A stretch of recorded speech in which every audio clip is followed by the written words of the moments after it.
அஸ்ஸலாமு அலைக்கும் வரஹ்மத்துல்லாஹி வபரகாத்துஹு. அல்ஹம்துலில்லாஹி ரப்பில் ஆலமீன் இலாஹில் அவ்வலீன் வல் ஆখিরিன் வஸ்ஸலாத்து வஸ்ஸலாம் அலா ரசூலில் கரீம் வ அலா ஆலிஹி வ ஸஹ்பிஹி அஜ்மாயின் அம்மா பஅத். அன்பிற்குரிய சகோதர சகோதரர்களே, அல்லாஹ்வுடைய மாபெரும் கிருபையால் இந்த வருடத்துடைய 16வது பிறையை அடைந்து தராவியம் தொழுதவாறு நான் அமர்ந்து கொண்டிருக்கிறோம். அன்பிற்குரிய சகோதரர்களே, கிட்டத்தட்ட பாதி ரமதானுடைய மாதம் நாம் கடந்து விட்டோம். ரமதானும் நம்மை விட்டு கொஞ்சம் கொஞ்சமாக சென்று கொண்டிருக்கிறது. நாட்கள் போக போக பார்க்கும் பொழுது தராவியுடைய கூட்டம், இரவு தொழுடைய கூட்டங்களை பார்க்கும் பொழுது சாதா நாட்களுடைய இஷாவுடைய நாட்கள் ஞாபகம் வருது. சாதா நாட்கள் இஷாவுடைய தொகை எவ்வளவு இருக்கும்? 2 சஃப் 3 சஃப். அது போன்று நம்முடைய இரவு தொழுகை ஆகிவிட்டது. அன்பிற்கு சகோதரர்களே, இரவு தொழுகை என்பது புனிதமான தொழுகை. அல்லாஹ் ரப்புல் ஆலமீன் பாக்கியம் நிறைந்த நபர்கள் மட்டும்தான் ரமதான் மாதம் தருகிறான். ரமதானில் இருக்கக்கூடிய இந்த இபாதத்திலும் செய்வதற்கான பாக்கியத்தை அல்லாஹ் தருகிறான். நாம் பார்க்கும் பாக்கியம் இழந்த எத்தனையோ நபர்கள் கபருக்கு சென்று விட்டார்கள். எத்தனையோ நபருடைய நேர அவகாசத்தை அல்லாஹ் ரபுல் ஆலமீன் ரமதான் வருவதற்கு முன்னால் முடித்து விட்டான். எத்தனையோ நம்முடைய உறவுகளை நாம் பார்த்திருப்போம். ரமதான பிறப்புக்கு முந்தைய நாளோ, முந்தைய வாரமோ, முந்தைய மாசமோ இறந்து இருப்பார்கள். அவர் இருந்தால் அவர்களும் ரமதானை அடைந்து அவர்களுக்கும் அல்லாஹ் பாவம் மன்னிப்பு தந்திருப்பான். ஆனால் அவர்களை அல்லாஹ் ரபுல் அவகாசத்தை முடித்து விட்டான். நமக்கு அவகாசங்களை தந்திருக்கான். எனவே ரமதானுடைய இந்த மாதங்கள் பாக்கியம் நிறைந்த இரவுகள் என கருதி இருக்கக்கூடிய இபாதத்திலே சரியாக சீராக செய்ய வேண்டும். உடைய நண்பர்கள், அக்கம் வீட்டார்கள் யாரெல்லாம் இருக்கார்களும் அந்த விஷயத்தை புரிய வைத்து அவர்களை இரவு தொழுகை, இஷா தொழுகை, இரவு தொழுகை எல்லாம் திருவரை இருந்து இன்னும் பயானம் கேட்டு செல்லுமாறு நாம் சொன்னோம் என்று சொன்னால் அவர்கள் அமர்ந்தால் அதற்குரிய நன்மையும் அல்லாஹ் நினைச்சுவான், நமக்கு தருவான். எனவே அன்பிற்குரிய சகோதரர்களே, இன்றைய தராவி தொழுகையில் 19வது ஜுசு ஓதப்பட்டது. 19வது ஜுசு முழுவதும் ஓதப்பட்டது. ஒரு ஜுசு ஓதப்பட்டு சூரா கணக்கில் பார்க்கும் பொழுது நேற்று சூரா ஃபுர்கானுடைய சில வசனம் ஓதப்பட்டு மீதி இருக்கக்கூடிய வசனம் ஓதப்பட்டது. அந்த அடிப்படையில் சூரா ஃபுர்கானில் 77 வசனங்கள். சூரா ஃபுர்கான் முடிக்கப்பட்டு குர்ஆனுடைய வரிசையில் 26வது சூரா பதிவாகிறது, சூரா அஷ்-ஷுஆரா. சூரா அஷ்-ஷுஆராவில் கிட்டத்தட்ட 227 ஆயத்துகள். பெரிய சூரா 228 ஓதப்பட்டு அடுத்ததாக 27வது சூரா சூரா அன்-நம்ல். நமலில் நாம் பார்க்கிறோம் 59 வசனங்கள் ஓதப்பட்டது. டோட்டலாக ஒரு 363 வசனங்கள் இன்றைய தராவி தொழுகையில் ஓதப்பட்டது. அன்பிற்குரிய சகோதரி, நம்முடைய தரிசு அடிப்படையில் பார்க்கும்பொழுது கடைசியாக சூரா அம்பியாவில் நபி தாவூத் அலை இஸ்லாம், நபி சுலைமான் அலை இஸ்லாம் இவருடைய வரலாறை கடைசியாக சூரத்துல் அம்பியாவில் நாம் பார்த்தோம். அதற்கு அடுத்ததாக குர்ஆனில் பதிவாகிறது 22வது சூரா சூரா அல் ஹஜ். சூரா அல் ஹஜ். இந்த சூரத்துல் ஹஜ் ஏன் பெயர் வந்தது என்னென்று சொன்னால், முதல் ஹஜ்ஜை செய்தவர் இந்த மனித சமுதாயத்தில் இப்ராஹிம் அலைஹிஸ்ஸலாம். எனவே இப்ராஹிம் அலைஹிஸ்ஸலாம் எப்படி ஹஜ்ஜுடைய கட்டளை வந்தது, அவர் எப்படி குடும்பத்துடன் முஃமின்களுடன் எப்படி ஹஜ்ஜுடைய கட்டளை செய்தார்கள், இன்னும் ஹஜ் சம்பந்தமான சட்டங்கள் இதுவெல்லாம் இந்த சூறாவில் இருக்கிறது. எனவே ஹஜ்ஜுடைய சட்டங்கள் இருப்பதன் காரணமாக இந்த சூறாவுக்கு சூரத்துல் ஹஜ் பெயர் வைக்கப்பட்டது என்று நாம் பார்க்கிறோம். இந்த சூறாவில் இந்த சட்டங்கள்லாம் ஒரு பக்கம் இருக்க, இந்த சூறாவுடைய முதல் வசனமே அல்லாஹ் ரப்புல் ஆலமீன் மிகவும், அதாவது ஒரு அச்சமூட்ட வகையில், கியாமத்தை ஞாபகமூட்டக்கூடிய வகையில் அல்லாஹ் ஆரம்பிக்கிறான். அல்லாஹ் சொல்கிறான், யா அய்யுஹன் நாஸு தகு ரப்பக்கும் இன்ன ஸல்ஸலத ஸாஅத்தி லஷைஉன் அலீம். ஈமான் கொண்ட மக்களே, நீங்கள் அல்லாஹ்வை பயந்து கொள்ளுங்கள். நிச்சயமாக மறுமை நாளுடைய அதிர்வு என்பது, ஸல்ஸலா என்று சொன்னால் பூகம்பம், நிலநடுக்கத்தில் சொல்வார். மறுமை நாளுடைய நிலநடுக்கம் மிகவும் பயங்கரமானது, மிகவும் அதிர்ச்சியானது. யௌம தரவுனஹா, அந்நாளில் நீங்கள் காண்பீர்கள். நீங்கள் என்று சொன்னால் நாமல் தான். அந்நாளில் நீங்கள் காண்பீர்கள். தல்ஹலு குல்லு முர்தாத்தின் அம்மா அரதாத். அந்நாளில் மறுமை நாளுடைய நிலநடுக்கம் மறுமை நாளுடைய அந்த வெடி விபத்துகள், பூமி அழியக்கூடிய நிகழ்வுகளை மனிதர்கள் பார்க்கும் பொழுது அவர்கள் பார்ப்பார்கள், அந்த கூட்டங்களில் ஒரு பெண்மணி இருப்பால், முருதியா, பால் ஊட்டக்கூடிய பெண்மணி, தன்னுடைய பால் ஊட்டக்கூடிய பெண்மணி வைத்துக் கொண்டிருப்பால். அந்த பிள்ளைக்கு பால் ஊட்டி கொண்டிருக்கும் பொழுது கியாமத் நிகழ்ந்துவிடும். அந்த நேரத்தில் தூக்கி வைத்திருக்கக்கூடிய பிள்ளையை அப்படி கீழே விட்டு விடுவார். தூக்கி வைத்திருக்கூடிய பிள்ளை அந்த உம்மா அவர்கள் அப்படி கீழே விட்டு விடுவார்கள். இன்னும் மாதமாக இருக்கக்கூடிய, பிரெக்னன்டாக இருக்கக்கூடிய பெண்மணிகள் அவர்கள் பார்ப்பார்கள், அவர்கள் முன்னால் உலகம் அழிய ஆரம்பிக்கும், கியாமத் நிகழும். கியாமத் இருக்கும் பொழுது வயிற்றில் இருக்கக்கூடிய அந்த பிள்ளை, அந்த உம்மாவுடைய உணர்ச்சியே இல்லாமல் அந்த குழந்தை வெளியே வந்துவிடும். அல்லாஹ் குர்ஆன் சொல்கிறான், ஒத்தரன் நாச சுகாரா. அந்நாளில் எல்லா மக்களும் ஒரு விதமான சுகாரா போதைக்கு சொல்வார்கள். இப்படி தர்ஜுமா செய்ய முடியாது, எப்படி செய்யலாம்? ஒரு விதமான மயக்கம். ஒத்தரன்னாச சுகாரா, மக்கள் ஒரு விதமான மயக்கத்தில் இருப்பார்கள். ஒமாஹும் பி சுகாரா, ஆனால் அவர்கள் மயக்கத்தில் எல்லாம் கிடையாது. மயக்கத்தில் இருக்கிறது போன்று இருக்கும், ஆனால் அது மயக்கம் கிடையாது. எல்லாம் தெளிவாக இருப்பார்கள். வலாக்கின் அஸாபல்லாஹி ஷதீத். ஆனால் அல்லாஹ்வுடைய வேதனை அந்த மறுமை நாளில் கடுமையாக இருக்கும். அல்லாஹ் இந்த மறுமை சம்பந்தமான ஒரே ஒரு சின்ன நிகழ்வை சொல்கிறான். மறுமை எவ்வளவு கடுமையாக டஃப்பான ஒரு நாளாக இருக்கும் என்று சொன்னால் அதற்கு எக்ஸாம்பிளாக ஒரு அம்மாவை கொண்டு வருகிறார்.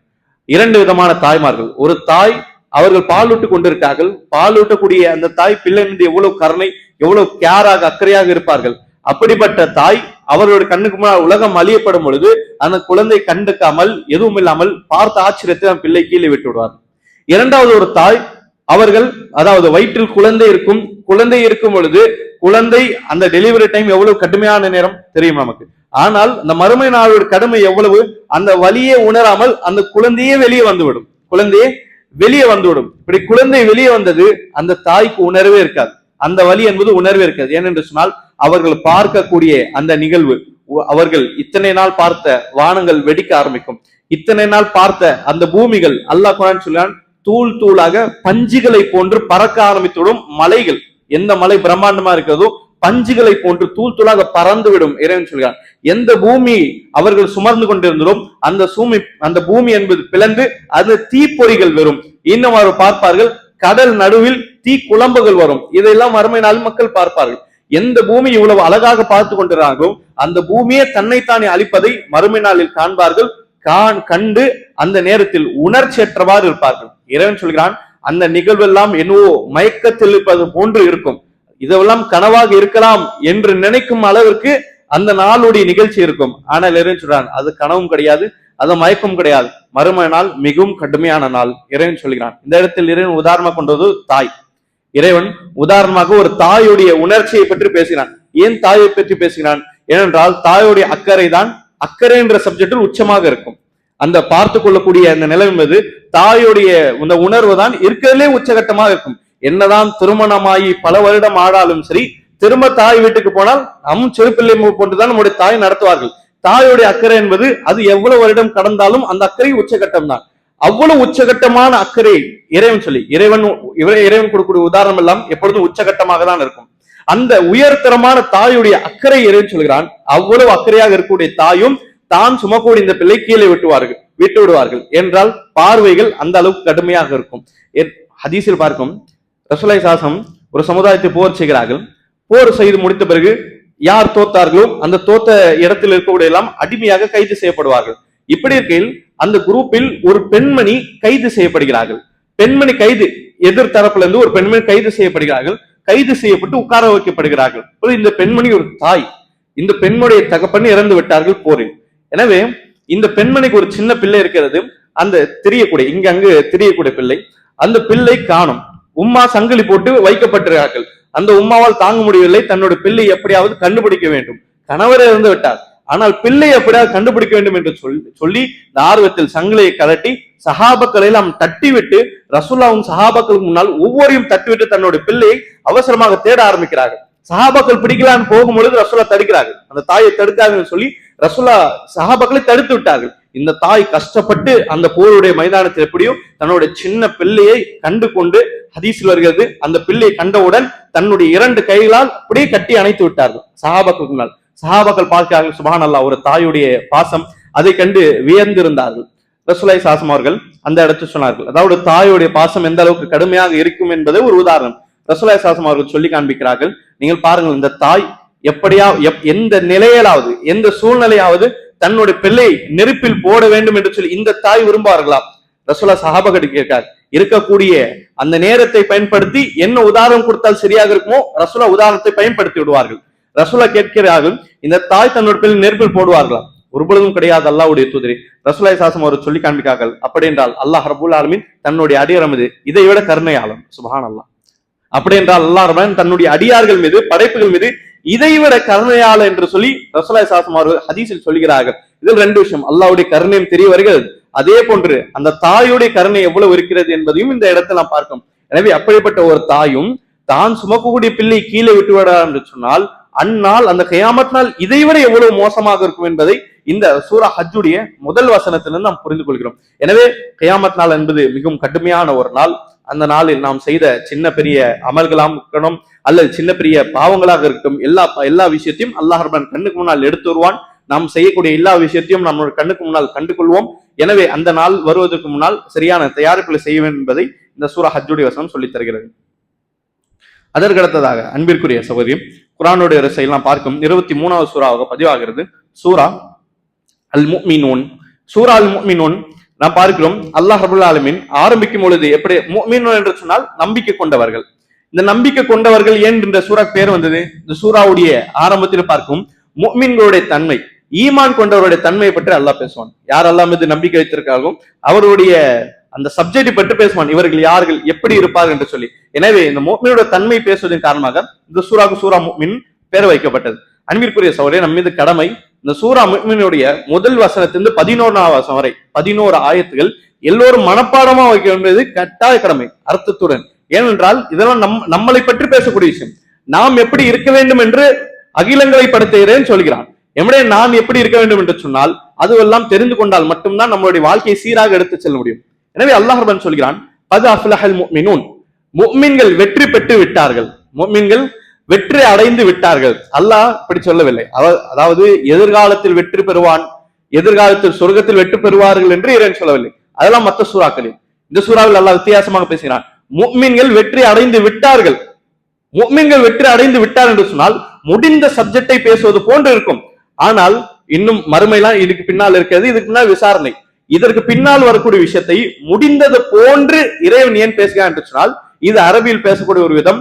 ஒரு விஷயத்தை அழுத்தமாக கூறுவதற்கு இப்படி சொல்லுவார்கள், ஒரு விஷயத்தை அழுத்தமாக கூறுவதற்கு இப்படி சொல்லுவார்கள். அதாவது நான் இந்த மூட்டையை தூக்க வேண்டும் என்று சொன்னால், அவன் மூட்டை கண்டிப்பாக நான் தூக்குவேன் என்று சொன்னால் அவர் மூட்டையை தூக்குவார் என்று சொல்ல மாட்டார்கள், தூக்கி விட்டார் என்று சொல்வார்கள். மூட்டையை தூக்க வேண்டியவரை மூட்டையை தூக்கி விட்டார் என்று சொல்வார்கள். ஏன் சொல்கிறார்கள்? கண்டிப்பாக அவர் மூட்டையை தூக்கக்கூடியவர், கண்டிப்பாக அவர் அந்த மூட்டையை கண்டிப்பாக தூக்கக்கூடியவர், அதுல எந்த பிழையும் செய்ய மாட்டார். இப்படி இறைவன் இந்த சப்ஜெக்ட் பேசுகிறான்.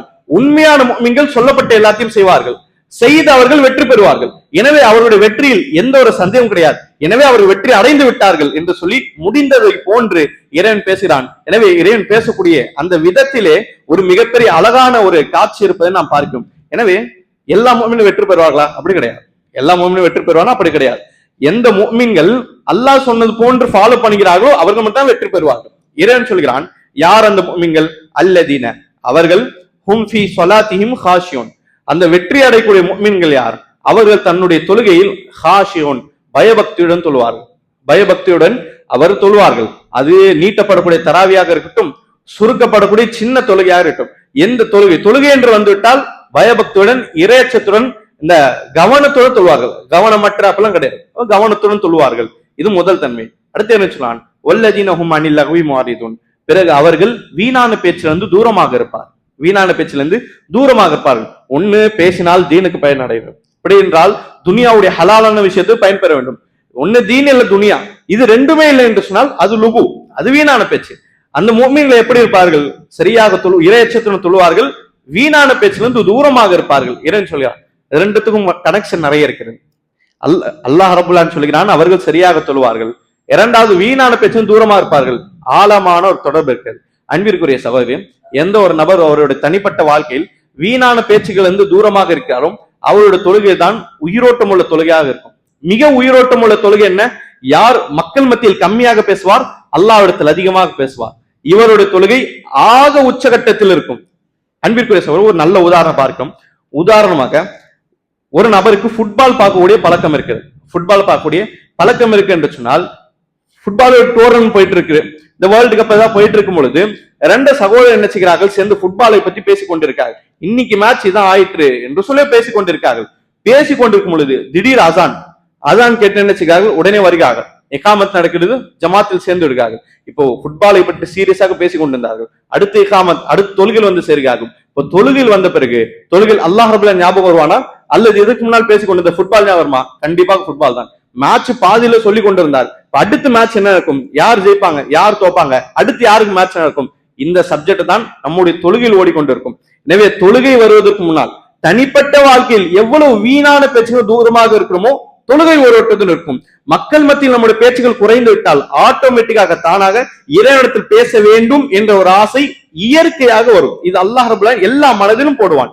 எனவே தொழுகை நல்ல உயிரோட்டத்துடன் இனிமையான தொழுகையாக இருக்க வேண்டும் சொன்னால் உடைய வீணான பேச்சுகள் குறைக்க வேண்டும் என்பதை இறைவன் சொல்கிறான். அது மட்டும் இல்ல, வல்லதீன ஹும் லிஸ்ஸகாத்தி ஃபாயிலுன், அவர்கள் அந்த வெற்றி அடையக்கூடிய முஃமின்கள் ஜக்காத்தை சரியாக கொடுப்பவர்களாக இருப்பார்கள் என்று சொல்கிறார். நேரம் வந்துவிட்டால் சரியாக கொடுப்பார்கள். இந்த சூரா அன்பிற்குரிய சகோதரரே, சூரா அல் முஃமினூன் மக்காவில் இறக்கப்பட்ட சூரா. இது ஹிஜ்ரத்துக்கு முன்னால். ஹிஜ்ரத்துக்கு முன்னால் இறக்கப்பட்ட சூறாவில் ஜக்காத்துடைய சப்ஜெக்ட் வருகை என்று சொன்னால் நாம் புரிஞ்சுக்க வேண்டும், இதில் ஜக்காத் அர்த்தம் கிடையாது. ஜக்காத் அர்த்தம் கிடையாது, சதக்கா.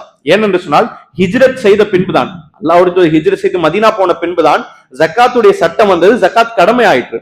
மக்காவுக்குமே ஜக்காத் கடமையாகவில்லை.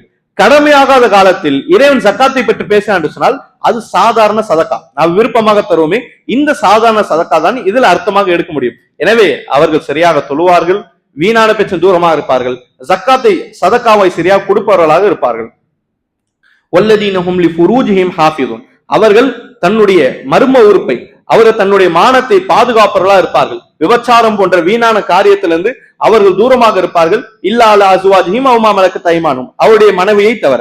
இந்த விஷயத்தில் அவருடைய ஹலாலான ஆசையை மனைவி பக்கமாக செலுத்துவதை தவிர வீணான விஷயத்திலிருந்து அவர்கள் தூரமாக இருப்பார்கள். இந்த சப்ஜெக்டை பேசும்பொழுது இறைவன் கூடுதலாக ஒரு விஷயத்தை சொல்கிறான். ஒருவேளை அவருடைய ஹாயிஷ், அவருடைய மன இச்சைகளை அடக்காமல் தவறான வழியில் செலுத்துகிறார் என்று சொன்னால் ஆதுன், வரம்பு மீறியவர்கள். இவர்கள் யார்? இறைவனுடைய ஹுதூத், இறைவன் போடக்கூடிய பார்டரை வரம்பு மீறியவர்கள். இந்த வரம்பு மீறிய பத்தி இறைவன் என்னோட சொல்கிறான், இந்த வரம்பு மீறலுக்கு இறைவன் துனியாவிலே அல்லாஹ் கடுமையான அதாபை தருவான், மறுமை நாள் வரை எல்லாம் வெயிட் செய்ய மாட்டான். இந்த துனியாவில் இருக்கும் பொழுது வரம்பு மீறலுக்கான எப்படிப்பட்ட தண்டனை இறைவன் தட வேண்டுமோ அல்லாஹ் அப்படி தண்டு விடுவான் என்பதையும் குர்ஆன் இன்னொரு திசையில் சொல்கிறான் என்பதை நாம் பார்க்கிறோம். அதைத் தொடர்ந்து இறைவன் இந்த தொழுகை பற்றி பேசுகிறான், வீணான பேச்சுக்கள் ஜகாத்தை பேசுகிறான். இன்னும் அவர்கள் தன்னுடைய மன இச்சையை அடக்குவார்கள். அடுத்தாக வல்லதீனஹும் லிமா அமானாத்திஹிம் வஅஹ்திஹிம் ராஊன், இன்னும் அவர்கள் தனக்கு கொடுக்கப்பட்ட அமானத்துகளை பாதுகாப்பார்கள். வஅஹ்த், வாக்குகளையும் பேணிக் கொள்வார்கள். 2 சொல்கிறான் இறைவன். அவர்கள் அமானத் அவரிடத்தில் கொடுக்கப்பட்டால் பேணிக் கொள்வார்கள், பாதுகாப்பார்கள். அவர்கள் அல்லாஹ்வுடைய பேரால் வாக்கு கொடுத்தான்னு சொன்னால் வாக்கை எப்படியாவது முழுமைப்படுத்துவார்கள். இந்த விஷயத்தில் அவர்கள் மிகவும் பேணுதலாக இருப்பார்கள் என்று இறைவன் சொல்லி திருப்பி இறைவன் வல்லதீனஹும் அலா ஸலாத்திஹிம் யுஹாஃபிதுன், இன்னும் திரும்ப அவர்கள் தன்னுடைய தொழுகை பாதுகாப்பவர்களாக இருக்கிறார்கள் என்று இறைவன் 2வது தொழுகை பற்றி பேசினான். ஆரம்பத்தில் ஃபர்ஸ்ட் இறைவன் பேசுவது தொழுகை, கடைசியில் முடிப்பதும் இறைவன் தொழுகை பற்றி முடிக்கிறான். எனவே தொழுகையை பற்றி ஆரம்பத்திலும் இறுதியும் சொல்கிறான் என்று சொன்னால் ஒரு முஃமினுடைய நாள் பொழுதோட ஆரம்பமும் தொழுகை, இறுதியும் தொழுகை. வாழ்க்கையுடைய ஆரம்பமும் தொழுகை, வாழ்க்கையுடைய இறுதியும் தொழுகை. சந்தோஷத்திலும் தொழுகை, கஷ்டத்திலும் தொழுகை. எல்லா நேரத்திலும் தொழுகை இருந்து கொண்டே இருக்க வேண்டும். தொழுகை என்பது முஸ்தகில், அது தொடரான ஒரு இபாதத். எனவே தொழுகை முன்னாலும் பின்னாலும் 2 முறை இறைவன் ஞாபகப்படுத்தினான். இதே சப்ஜெக்டை சூரா அல் மாரிஜிலும் பார்க்கலாம்.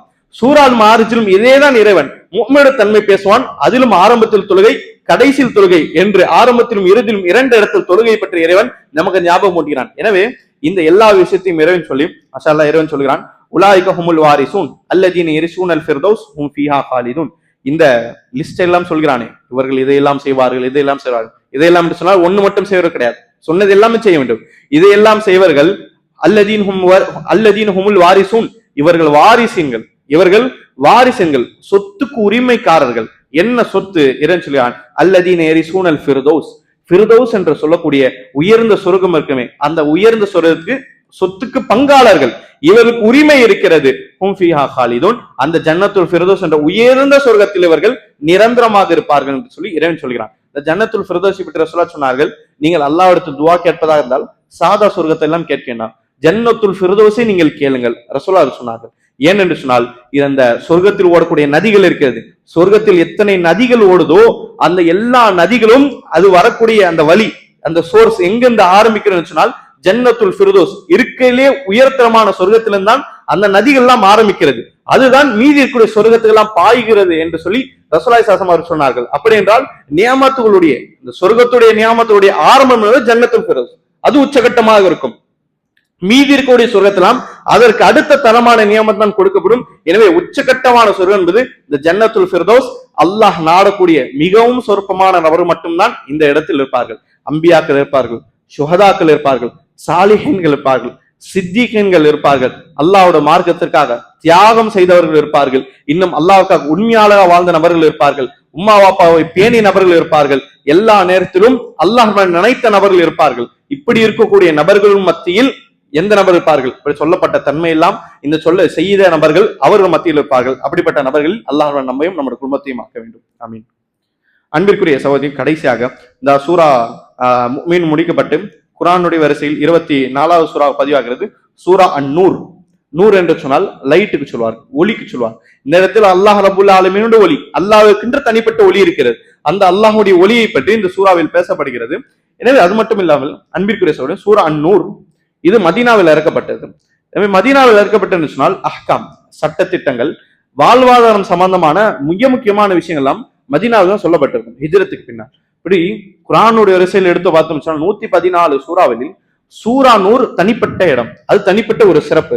ஏனென்று சொன்னால் ஒரு அமைதியான மாஷரா, ஒரு அமைதியான சொசைட்டி உண்டாக வேண்டும் என்று சொன்னால் அதற்கான தனிப்பட்ட ஒரு வழிகாட்டுதல் எல்லாமே சூரா நூரில் அல்லாஹ் ரப்புல் ஆலமீன் மிகவும் அழகாக சொல்லியிருப்பான்.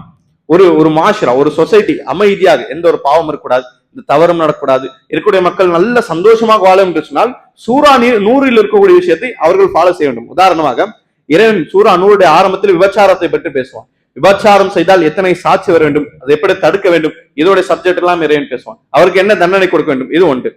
அடுத்ததாக இறைவன் பேசும்பொழுது பொய்களை பற்றி இறைவன் பேசுவான். பொய் என்பது பாவங்களுடைய ஒரு தாய் மாதிரி, அது எப்படி தடுக்க வேண்டும், இதை பேசுவான். அதற்கடுத்ததாக வீட்டிற்குள், நம்மளுடைய வீடு இல்லாமல் மற்றவங்களோட வீடு இருக்குமே, இந்த வீட்டிற்குள் போவதுடைய அனுமதி கேட்டல் இருக்குமே, அந்த அனுமதியை பற்றி இறைவன் சொல்கிறான். அது மட்டும் இல்லாமல் யாரோடைய வீட்டுக்கெல்லாம் போவது அனுமதி, இது பற்றியும் இறைவன் பேசுவான். இதை தாண்டி பெண்கள் பொறுத்தவரை அவர்கள் யார் இடத்தில் புர்கா இல்லாமல் இருக்கலாம், ஹிஜாப் இல்லாமல் தன்னுடைய உறவு இடத்தில் யார் இடத்திலாம் இருக்கலாம், இதை பற்றி இறைவன் பேசுவான். ஆண்கள் இடத்தில் அல்லாஹ் கட்டளை போடன் உங்களுடைய பார்வையை நீங்கள் தாழ்த்தி கொள்ளுங்கள் என்று சொல்லி ஆண்களுக்கான தனிப்பட்ட சட்டம்.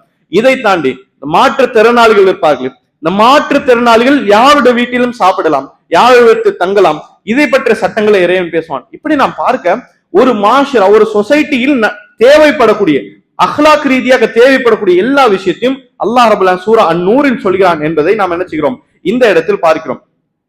அன்பிற்குரிய சகோதரி, அந்த அடிப்படையில் பார்க்கும்போது சூரா நூறுடைய ஒரே ஒரு படிப்பினை, சூரா நூறுடைய 58வது வசனம், அதில் இறைவன் சொல்கிறான், வீட்டில் இருக்கக்கூடிய பிள்ளைகளுக்காக, வீட்டாரில் இருக்கக்கூடிய நபர்களுக்காக ஒரு ஒழுக்கத்தை இறைவன் சொல்கிறான். இந்த ஒழுக்கத்தை இறைவன் சொல்லக்கூடிய விஷயத்தை வாழ்க்கையில் நடைமுறையில் நாம் கொண்டு வர வேண்டும். இறைவன் சொல்கிறான், யா அய்யுஹல்லதீன ஆமனு, ஈமான் கொண்ட மக்களில் லயஸ்தன்திர்கும் அல்லதீன மலக்கத் ஐமானுக்கும் வல்லதீன லம் யப்லுகுல் ஹுல்ம மின்கும் ஸலாஸ மர்ராத். இறைவன் சொல்றான், ஈமான் கொண்ட மக்களில் உங்கள் மத்தியில் இருக்கக்கூடிய அடிமைகள் இல்லை, பொழுது இப்ப வேலைக்காரர்கள், உங்கள் மத்தியில் இருக்கக்கூடிய அடிமைகள், இந்த வேலைக்காரர்கள், இன்னும் உங்களுடைய பிள்ளைகள் எப்படிப்பட்ட பிள்ளைகள்? இறைவன் சொல்றான், லம் யப்லுகுல் ஹுல்ம், பருவம் அடையாத பிள்ளைகள். உங்கள் வீட்டுக்கு கூடிய அடிமைகள், உங்கள் வீட்டுக்கு கூட பருவம் அடையாத பிள்ளைகள். இவர்கள் என்ன செய்யணும், லயஸ்தன்திர்கும், இவர்கள் அனுமதி கேட்கட்டும். இவர்கள் வீட்டிற்குள்ளே வருவதனால் அனுமதி கேட்கட்டும். இது வீடு கிடையாது. வீட்டிற்குள்ளே இருக்கும் போது ஒரு ரூம் இருக்கும், அந்த ரூமில் உம்மா அப்பா கணவன் மனை இருப்பார்களே, இந்த கணவன் மனை இருக்கக்கூடிய தனிப்பட்ட ரூமில் நுழையும் பொழுது இந்த வீட்டுக்கு வேலை பார்க்கக்கூடியவர்கள், அடிமைகள், சின்ன பிள்ளைகள் உள்ளே வரும்போது இவர்கள் அனுமதி கேட்டு வரட்டும். எப்பொழுது? ஸலாஸ மர்ராத், 3 நேரத்தில் இவர்கள் அனுமதி கேட்டு வரட்டும் என்று இறைவன் சொல்கிறான். முதலாவது நேரம் என்று சொன்னால் மின் கப்லி ஸலாத்தில் ஃபஜர் நேரத்துக்கு முன்னால், தஹஜ்ஜுத் நேரம். இந்த ஃபஜர் நேரத்துக்கு முன்னால் தஹஜ்ஜுத் நேரம், இந்த நேரத்தில் வருவதாக இருந்தால் அனுமதி கேட்டு வரட்டும். வஹீன ததவுன சியாபுக்கும் மின ظஹீரா, ஸுஹருக்கு பின்னால் கொஞ்ச நேரம் லைட்டாக தூங்குவோமே சாப்பிட்டு, இந்த ஸுஹருக்கு பின்னால் இருக்கக்கூடிய நேரத்திலும் அனுமதி கேட்டு வரட்டும். வமின் பாதி ஸலாத்தில் இஷா, இஷாவுக்கு பின்னால் தூங்குவோமே, இஷா தொழுத பின்பும் என்ன செய்ய வேண்டும், அனுமதி கேட்டு வரட்டும். இறைவன் சொல்கிறான், ஸலாஸ அவ்ராத் லக்கும், இந்த 3 நேரம் என்பது, இந்த 3 நேரம் இறைவன் சொல்கிறானே, ஃபஜருக்கு முன்னால், ஸுஹருக்கு பின்னால், அப்புறம் இஷாக்கு பின்னால், இந்த 3 நேரம் அவ்ராத், மறைக்கப்பட வேண்டிய நேரம். லைஸ அலைக்கும் ஜுனாஹுன் வலா அலைக்கும் ஜுனாஹுன் பஅதஹுன்ன தவாஃபூன அலைக்கும். இன்னும் இறைவன் சொல்கிறான், அவர்கள் மீதும் உங்கள் மீதும் குற்றம் கிடையாது. என்ன குற்றம் கிடையாது? இந்த 3 நேரத்தை பின்பு வேற நேரத்தில் அவர்கள் அனுமதி கேட்காம உள்ளே வந்தால் அதுல பிரச்சனை கிடையாது. இந்த 3 நேரத்தில் வரும் பொழுது அவர்கள் அனுமதி கேட்டு வரட்டும் என்று சொல்லி இறைவன் ஒரு சட்டத்தை சொல்லி காண்பிக்கிறான். இந்த இடத்தில் முதலாக கவனிக்கக்கூடிய விஷயம், வேலைக்காரர் ஒரு பக்கம் இருந்தாலும் சிறு பிள்ளைகளை ஏன் சொல்கிறான் இறைவன்? சிறு பிள்ளைகளிடம் சொல்லிக் கொடுக்க வேண்டும். அப்பதான் பருவ வயது வந்த பிறகு இது பேணுவார்கள். இந்த சட்டம் வெறும் சிறு பிள்ளைகள் மட்டும்தான் அப்படி கிடையாது, எல்லா பிள்ளைகளும் தான். ஆனால் சொல்லிக் கொடுக்க வேண்டிய ஆரம்ப வயது பருவம் அடையாத சின்ன பிள்ளைகளுக்கு போது இந்த சட்டம் சொல்லிக் கொடுக்க வேண்டும். இந்த 3 நேரம் கணவன் மணி ஃப்ரீயா இருக்கக்கூடிய நேரம். எனவே இப்படிப்பட்ட நேரத்தில் வீட்டில் இருக்கக்கூடிய மற்ற நபர்கள், அது சொந்தமாக இருக்கட்டும், வேலைக்காரர் இருக்கட்டும், சின்ன பிள்ளையா இருக்கட்டும், அந்த ரூமை நுழையும் பொழுது லேஸ்தன்கும் அனுமதி கேட்டு வரட்டும் என்று சொல்லி ஒரு நல்ல அஹ்லாக்கான மிகவும் சிறந்த ஒரு பண்பை இறைவன் சொல்லி காண்பிக்கிறான். எனவே இந்த அனுமதி கேட்டு வருதல், வீட்டுக்குள்ளே இருக்கும் பொழுது ரூமில் அனுமதி கேட்டு வரதும், இன்னும் பிறருடைய வீட்டுக்கு போனால் அந்த இடத்துல அனுமதி கேட்கக்கூடிய ஒழுக்கத்தை முக்கியமாக கற்றுத்தர வேண்டும். அது எவ்வளவு க்ளோஸ் ஃப்ரெண்டுடைய வீட்டுக்கு போனாலும் சரி, க்ளோஸ் ஆன ரிலேஷன் வீட்டுக்கு போனாலும் சரி, அந்த இடத்தில் வீட்டுக்கு போன பிறகு அனுமதி கேட்டு வரட்டும். ரசூலுல்லாஹி ஸல்லல்லாஹு அலைஹி அவர்கள் அவருடைய செயல்களை பற்றி பார்க்கும்போது நான் பார்க்கும், அல்லாஹ்வுடைய ஸல்லல்லாஹு அலைஹி வஸல்லம் ஒருத்தருடைய வீட்டுக்கு போனால் ரசூல் அவர்கள் கதவை தட்டுவார்கள். கதவை தட்டி ஒன்று வலதுபுறம் இல்லை இடதுபுறம், கதவுடைய வலதுபுறம் ரைட் சைடு லெஃப்ட் சைடு இப்படி நிற்பார்கள். கதவுக்கு முன்னால் நடுவாக ரசூல் அவர்கள் நிற்க மாட்டாங்க. ரசூலா சொல்லி கொடுத்த நல்ல ஒரு பண்பு. அதே போன்று நான் பார்க்கும், பிற்காலத்தில் உமர் இப்னு கத்தாப் இடத்தில் அபு மூசா அல் அஷ்அரி வருவார்கள். அவர்கள் 3 முறை தட்டுவார்கள். ஹலீஃபா அமீர் முஃமினீன் என்று சொல்லி 3 முறை கதவை தட்டுவார்கள். உள்ள தொழுது கொண்டிருப்பார்கள், வரமாட்டார்கள். 3வது முறை தட்டிய பிறகு சென்று விடுவார்கள் அபு மூசா அல் அஷ்அரி ரலியல்லாஹு தஆலா.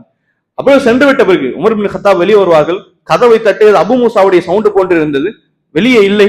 என்னுடைய அனுமதி இல்லாமல் ரிட்டர்ன் செல்வதற்கு யார் அனுமதி கொடுத்தார் என்று கேட்டபொழுது அபு மூசா அவர்கள் வந்து சொல்வார்கள், ரசூலுல்லாஹ் ஹாக்கதா உமீர்னா பிஹா, இப்படிதான் எங்களுக்கு ஏவப்பட்டது என்று சொல்வார்கள்.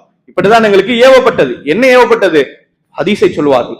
ரசூலுல்லாஹி ஸல்லல்லாஹு அலைஹி வஸல்லம் அவர்கள் எங்களுக்கு ஏவினார்கள், ஒருத்தருடைய வீட்டுக்கு போனால் 3 தடவை தான் தட்ட வேண்டும், 3 தடவை தான் தட்ட வேண்டும். அதற்கு பின்னால் சவுண்டே வரவில்லை, எந்த ஒரு பதிலே ரெஸ்பான்ஸ் இல்லை என்று சொன்னால் ரிட்டர்ன் வர வேண்டும் என்று சொல்லி ரசூலுல்லாஹ் இந்த ஹதீஸ் எங்களுக்கு சொல்லி கொடுத்தா என்று சொல்லி அபு மூசா அவர்கள் சொல்லும் பொழுது ஒரு சாட்சியம் கொண்டு வரப்படும். உமர் பின் கத்தாப் கவலைப்படுவார்கள். ஹதீஸில் பார்க்கவும் உமர் பின் கத்தாப் அவர்கள் கவலைப்படுவார்கள். நான் மார்க்கெட்டில் இங்கு சுத்தி கொண்டு இருந்த காரணமாக இந்த பேசிக்கான ஒரு நாலேஜ் என் இடத்தில் இல்லாம போயிற்று என்று சொல்லி உமர் பின் கத்தாப் அவர்கள் கடுமையாக கவலைப்படுவார்கள். யாரை பத்தி ரசூலுல்லாஹ் அவர்கள் அடுத்த நபியாக இருந்தால் இவர் என்று சொல்லப்பட்டதோ, அவர் தன்னிடத்தில் மிஸ் ஆன ஒரு கல்வியை நினைத்து வருத்தப்படுகிறார்கள்.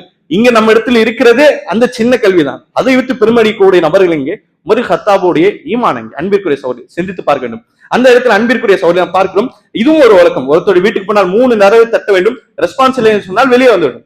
ஒருவேளை 3 தடவைக்குள்ளே தட்டுகிறோம், 3 தடவைக்கு நடுவே நீங்கள் போங்கள் என்று சொல்லி வீட்டிலே யாராவது ஒருத்தர் சொன்னாலும் சரி, அந்த இடத்துல நான் வெளியே வந்து விட வேண்டும். அந்த இடத்தில் திருப்பி தட்டிட்டு இருக்கக்கூடாது என்று நான் பார்க்கணும். இதுதான் உலமாக்கள் சொல்வார்கள்.